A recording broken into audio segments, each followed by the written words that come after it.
Have an identified case of the Omicron variant of COVID-19. A U.S. official made that announcement to the Associated Press on Wednesday. It comes as scientists continue to study the risks posed by this new strain of the virus. There is a White House press conference going on right now. Let's listen in to what they have to say. To Dr. Fauci. Thank you very much, Jen. So, as some of you may have heard, the California and San Francisco Departments of Public Health and the CDC have confirmed that a recent case of COVID-19 among an individual in California was caused by the Omicron variant. Genomic sequencing was conducted at the University of California at San Francisco, and the sequence was confirmed at the CDC as being consistent with the Omicron variant. So I know there are a lot of questions, but here's what we know right now. The individual was a traveler who returned from South Africa on November the 22nd and tested positive on November the 29th. The individual is self-quarantining, and all close contacts have been contacted, and all close contacts thus far have tested negative. The individual was fully vaccinated and experienced mild symptoms, which are improving at this point. So this is the first confirmed case of COVID-19 caused by the Omicron variant detected in the United States. And as all of you know, because we've been discussing this, we knew that it was just a matter of time before the first case of Omicron would be detected in the United States. And as you know, I've been saying it, and my colleagues on the medical team and others have been saying it, we know what we need to do to protect people. Get vaccinated if you're not already vaccinated. Get boosted if you've been vaccinated for more than 6 months with an mRNA or 2 months with J&J. And all the other things we've been talking about getting your children vaccinated, masking in indoor congregate settings, etc. Yeah. Sorry, I'm going to call on people. Go ahead, Dee. At this point, should Americans be changing anything they do in their day-to-day lives? Are you changing what you do? Is the president changing what he does? No, that's a good question and an obvious question. But if you look at the things that we have been recommending, they're just the same. I mean, we want to keep doing that and make sure we pay close attention to that.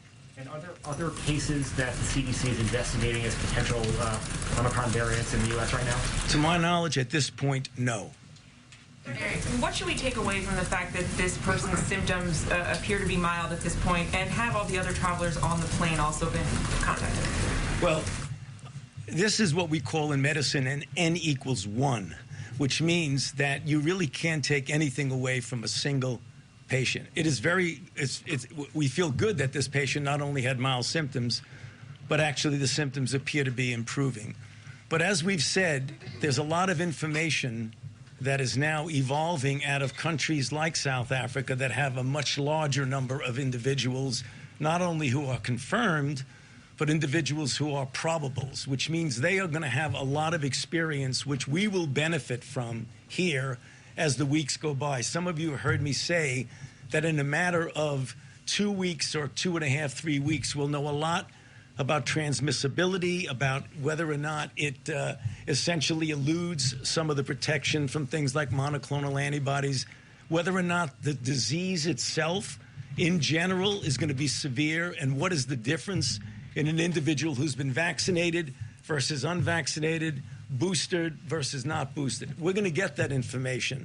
So again, I appreciate your question about one individual, but we're going to get a lot more information. Thanks, Dr. Fauci. 2 questions for you. One, you said this person had been fully vaccinated. Had they had a booster shot yet? To my knowledge, no, Caitlin. Okay. And under consideration, the CDC is considering having stricter testing requirements to get into the United States, a 24-hour window before taking off, but also is considering having a period of retesting once you get back to the United States. Would that have helped in this case if that was already in place? You know, I'm not so sure, because this person, did what we hope other people would do. They got off, and as soon as they became symptomatic, they went and got tested, and it was positive. And so when do you think those new requirements when it comes to travelers are actually going to be implemented, given clearly this is something that is already affecting the United States? Well, that's obviously all things that are being considered and under discussion, Caitlin. I don't think I can make any real statement about when and if that's going to happen. Thank you.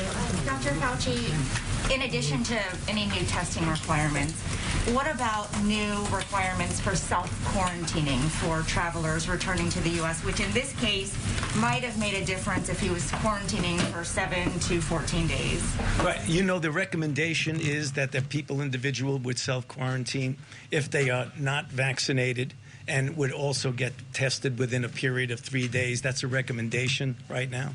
And can you help us understand why the travel ban is effective right now for those particular 8 countries, especially when Omicron's been detected in other countries, including right here in the U.S.? Well, if you go back and look at when we first found out about these cases that were emerging in South Africa, no one feels, I certainly don't, that a travel ban is going to prevent people who are infected from coming to the United States.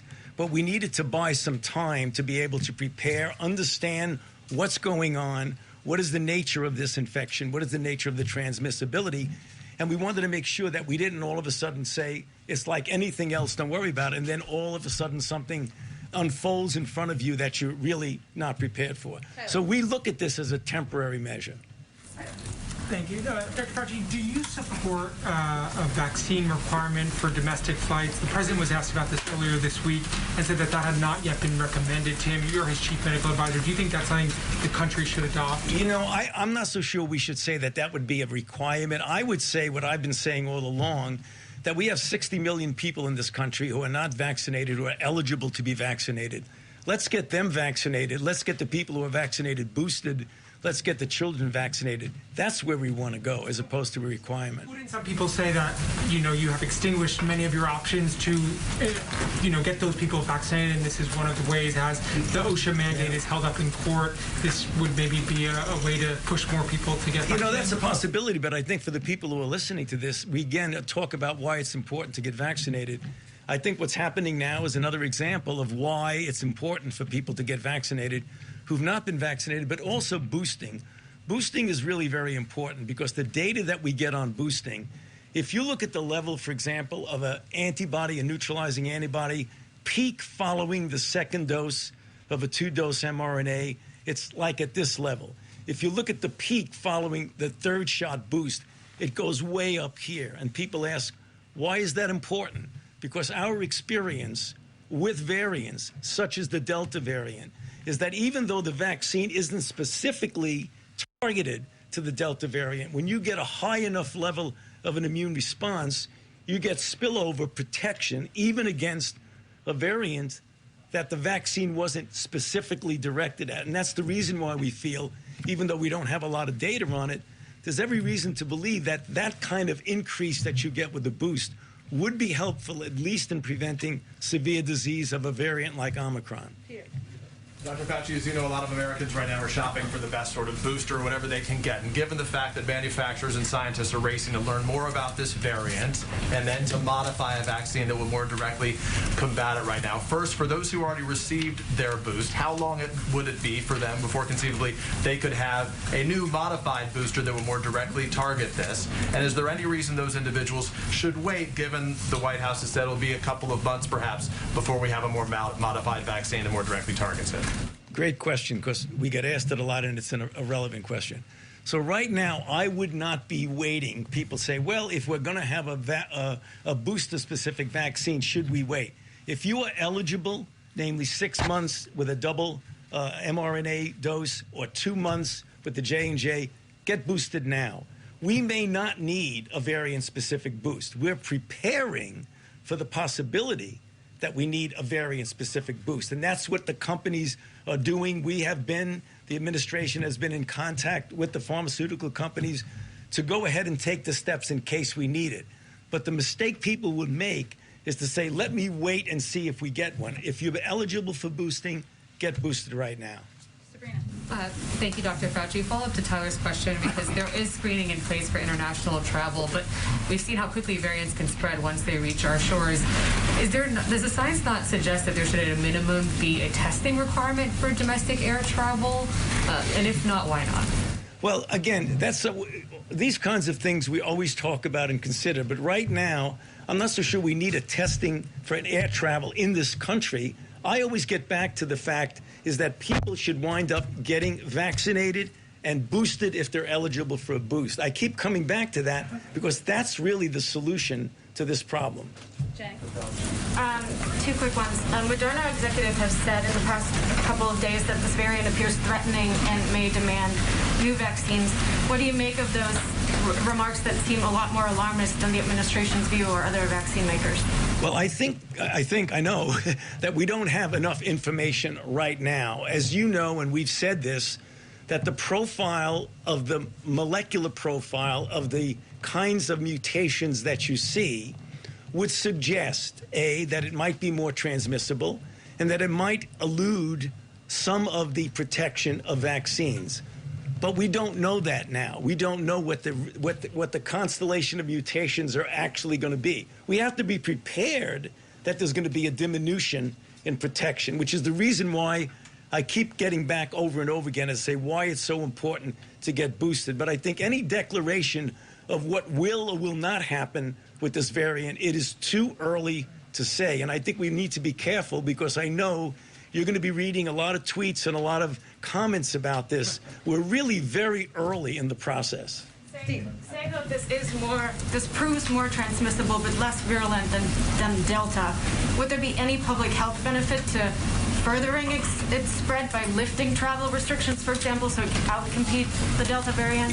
You're talking about something really dangerous. You're talking about let a lot of people get infected to see if, in fact, you could protect them.